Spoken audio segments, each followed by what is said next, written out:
Saya Duristika Amanda dari Prodi Pendidikan Agama Islam Lokal 6. Soal nomor pertama, berfilsafat termasuk dalam berpikir, namun tidak semua orang yang berpikir itu mesti berfilsafat, dan bisa dipastikan semua orang yang berfilsafat itu pasti berpikir.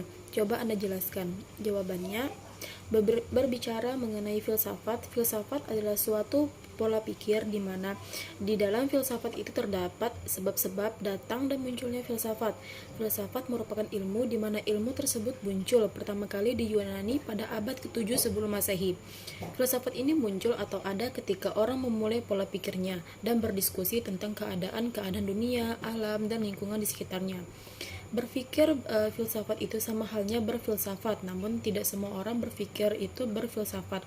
Ada ciri-ciri berpikir filsafat, yaitu salah satunya adalah metodis. Metodis yaitu menggunakan metode, cara, jalan yang lazim digunakan oleh para filsuf dalam berfilsafat.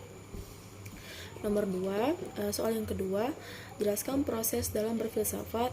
Bagian pertama, dongeng dan tahayul dapat melahirkan ilmu pengetahuan.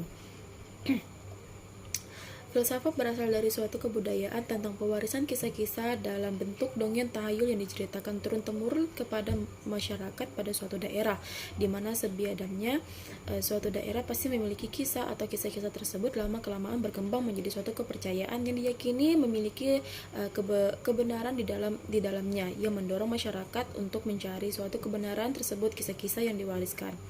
Orang-orang Greek pada zaman dahulu memiliki banyak dongeng dan tahayul, namun dari tahayul dan dongeng tersebut dapat dijadikan dasar untuk mencari sebuah pengetahuan semata-mata hanya untuk dicari kebenarannya.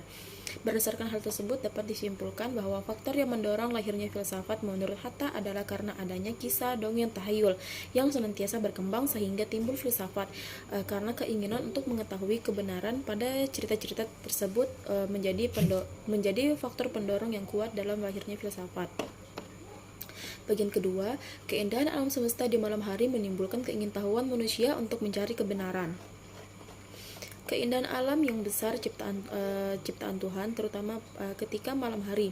Adanya keindahan alam tersebut menjadi sebab keingintahuan sebagian orang-orang bangsa Yunani untuk mengetahui rahasia-rahasia alam itu. Keingintahuan tersebut melahirkan pertanyaan-pertanyaan yang memerlukan jawaban yang rasional.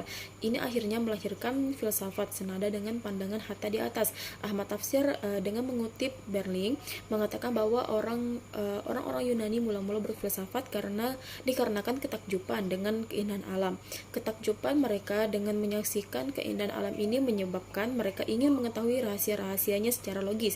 Plato umpamanya mengatakan bahwa filsafat itu dimulai dari ketakjuban.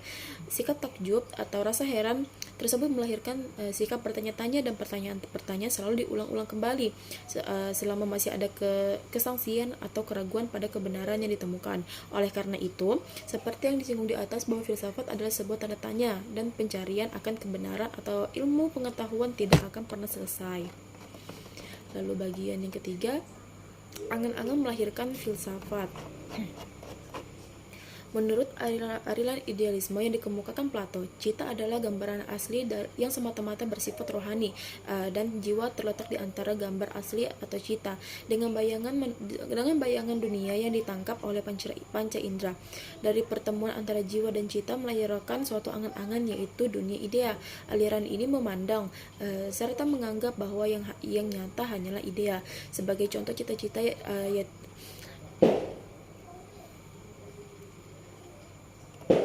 Lalu soal yang ketiga, berdasarkan sejarah konsep berpikir dalam filsafat mengalami perubahan. Coba Anda jelaskan. Bagian pertama, periodisasi filsafat Yunani beserta tokoh dan pemikirannya. Filsafat Yunani ini terbagi menjadi dua periode filsafat Yunani kuno dan periode filsafat Yunani klasik. Periode filsafat Yunani kuno, yang pertama ada Thales. Karakteristik pemikirannya yaitu pada air. Menurutnya air ini adalah sumber segala dari alam semesta. Yang kedua ada Anaximandros, murid dari Thales. Karakteristik pemikirannya yaitu pada bumi. Ia filsuf yang menggambarkan peta bumi. Selanjutnya ada Anaximenes, pemikirannya itu pada udara, bahwa udara adalah sebuah zat yang menyebabkan segala sesuatu yang ada di dalam yang ada di alam semesta ini bermunculan. Selanjutnya ada Pythagoras. Pythagoras itu adalah bapak matematika. Menurutnya hakikat kenyataan terletak pada angka. Selanjutnya ada Herakleitos, pemikirannya yaitu ada pada api. Menurutnya api dapat merubah apa yang ada di sekitar dan menjadi asap dan abu.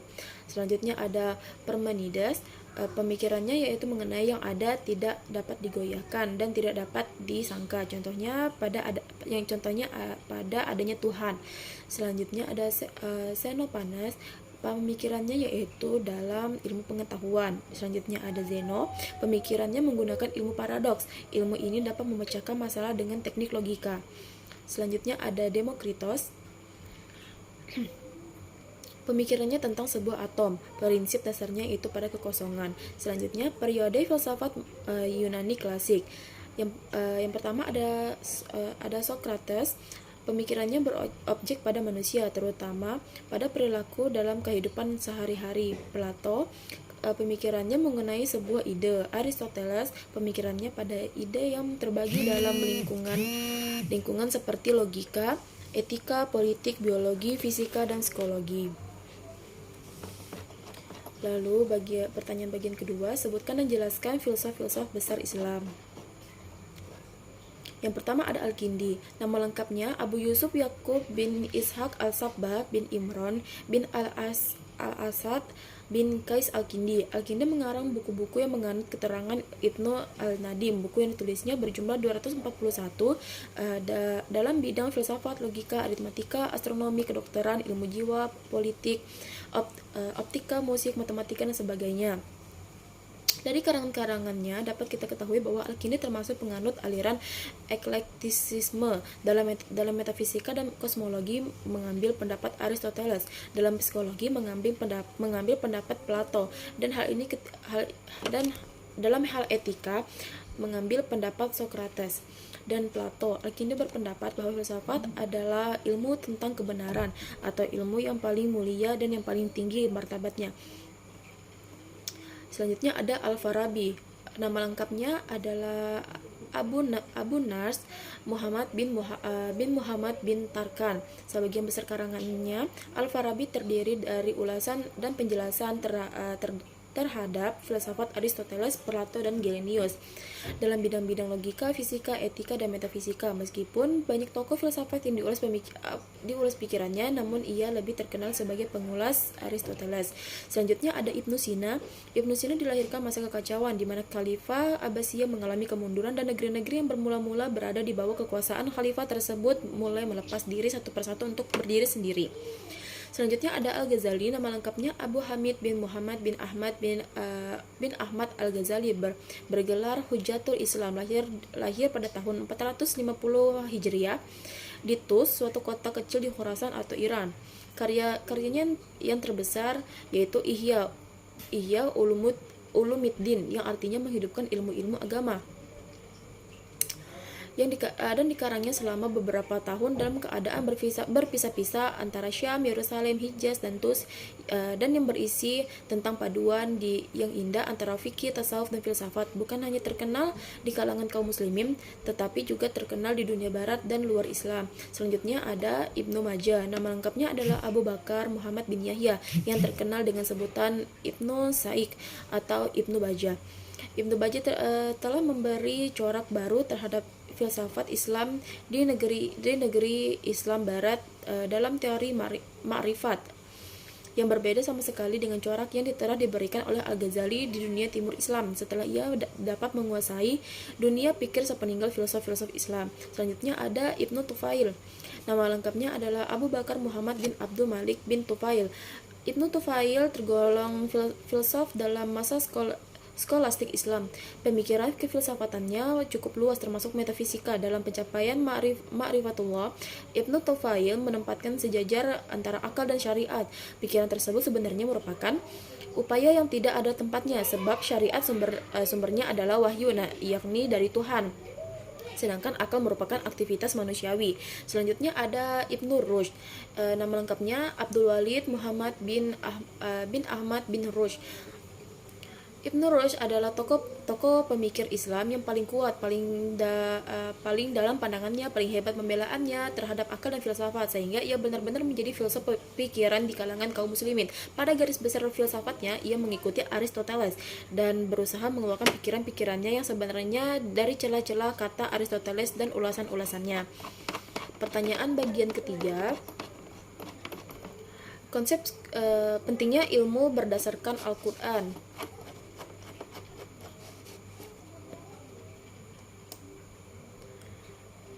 Rasulullah Shallallahu Alaihi Wasallam bersabda, "Talabul ilmi fardhatun ala kulli muslimin," yang artinya menuntut ilmu itu wajib bagi setiap muslim. Orang yang berilmu diangkat derajatnya. Allah Subhanahu wa taala berfirman, "Niscaya Allah akan meninggikan orang-orang yang beriman di antaramu dan orang-orang yang diberi ilmu pengetahuan beberapa derajat." Quran surah Al-Mujadilah ayat 11. Orang yang berilmu takut kepada Allah Subhanahu wa taala. Dalam surah Fatir ayat 28, Allah Subhanahu wa taala berfirman, "Dan demikian pula di antara manusia makhluk bergerak yang bernyawa dan hewan-hewan ternak ada yang bermacam-macam warnanya dan jenisnya. Di antara hamba-hamba Allah yang takut kepadanya hanyalah para ulama. Sungguh Allah Maha Perkasa, Maha Pengampun." Ayat ini menjelaskan tentang dengan ilmu seseorang akan lebih memahami bagaimana kehidupan ini diciptakan dengan mendalami pengetahuan tentang kuasa Allah Subhanahu wa taala. Dengan Sang Maha Pencipta, orang berilmu akan takut melakukan hal-hal yang mengandung dosa karena ia memiliki pengetahuan dan kekuasaan dan juga kebesaran Allah Subhanahu wa taala.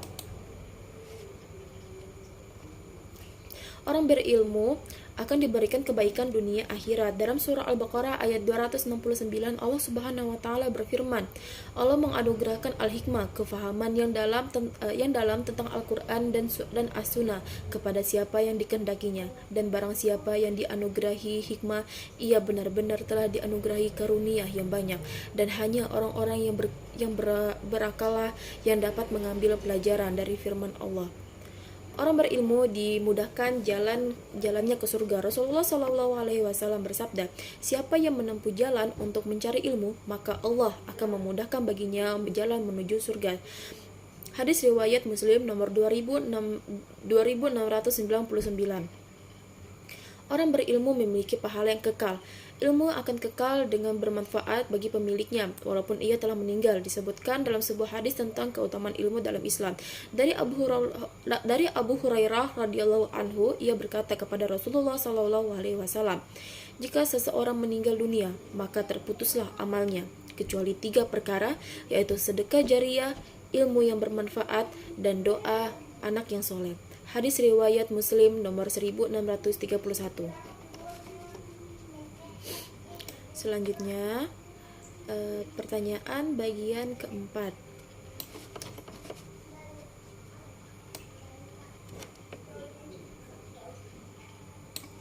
Konsep sekularisme Barat yang bertentangan dengan konsep filsafat Islam.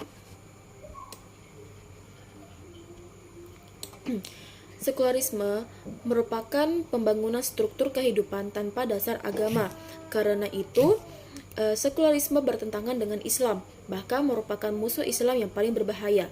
Menurut Profesor Dr. Haji Muhammad Rasjidi, belum ada dalam sejarah bahwa istilah sekularisme dan sekularisasi tidak mengandung prinsip pemisah antara persoalan agama dan dunia. Sekularisme dan sekularisasi membawa pengaruh merugikan bagi Islam dan umatnya. Karena itu, keduanya harus dihilangkan. Istilah sekularisme tak memiliki akar dalam Islam dan hanya tumbuh dan berlaku di Barat. Sejarah perjalanan sekularisme mengungkapkan bahwa pemerintahan Belanda yang sekuler itu menanamkan paham sekularisme di negara jajahannya, termasuk Indonesia. Pengaruh penjajahan Belanda yang panjang itulah masih dirasakan adanya pemisah antara agama dan negara. Bahkan diberlakukan terhadap agama Islam, tanpa mereka ketahui bahwa Islam berbeda dengan Katolik dan agama lain. Islam memiliki konsep ketuhanan yang utuh, yang terwujud dalam kesatupaduan struktural dan dinamika alam. Untuk itu, maka pemecahannya adalah penataan kembali kehidupan masyarakat Indonesia oleh mereka yang mempunyai kedudukan strategis dalam negara dan pemerintah bagi komponen intinya, di samping peningkatan kualitas bukan hanya kuantitas kehidupan beragama serta penanaman akidah Islamiyah yang sebenar-benarnya. Soal nomor 4, jelaskan penyelidikan dan pembagian filsafat menurut objeknya. Dalam buku filsafat agama yang berjudul Titik Temu Akal dengan Wahyu karangan Dr. Haji Hamzah Yakub dikatakan bahwa objek filsafat ialah mencari keterangan sedalam-dalamnya. Disinilah diketahui bahwa sesuatu yang ada inilah yang menjadi penyelidikan, dan menjadi pembagian filsafat menurut objeknya adalah yang A. Ada umum, adalah menyelidiki apa yang ditinjau secara umum dalam realitanya terhadap bermacam-macam yang kesemuanya mungkin adanya.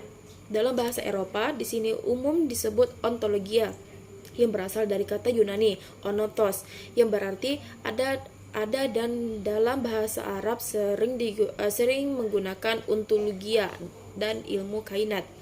Yang B, ada mutlak, adalah sesuatu yang secara mutlak, yakni zat yang wajib adanya, tidak bergantung pada siapapun juga.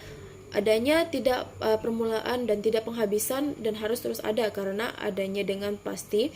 Ia merupakan asal segala sesuatu. Ini disebut Tuhan. Yang C, ada komologia, yaitu filsafat yang mencari hakikat alam. Dipelajari apakah sebenarnya alam ini dan bagaimanakah hubungannya dengan ada mutlak. Kosmologia ini ialah filsafat alam yang menerangkan bahwa adanya alam ini adalah tidak mutlak. Alam ini isinya ada itu karena kemungkinan Allah. Ada tidak mutlak, kemungkinan ini mungkin lenyap suatu waktu pada suatu masa. Yang D, antropologia atau filsafat manusia, karena manusia termasuk ada dan tidak mutlak, maka juga menjadi objek pembahasan. Apakah manusia itu sebenarnya, apakah kemampuannya, dan apakah pendorong tindakannya. Semua ini diselidiki dan dibahas dalam antropologia. Yang E, ada etika, adalah filsafat yang menyelidiki tingkah laku manusia.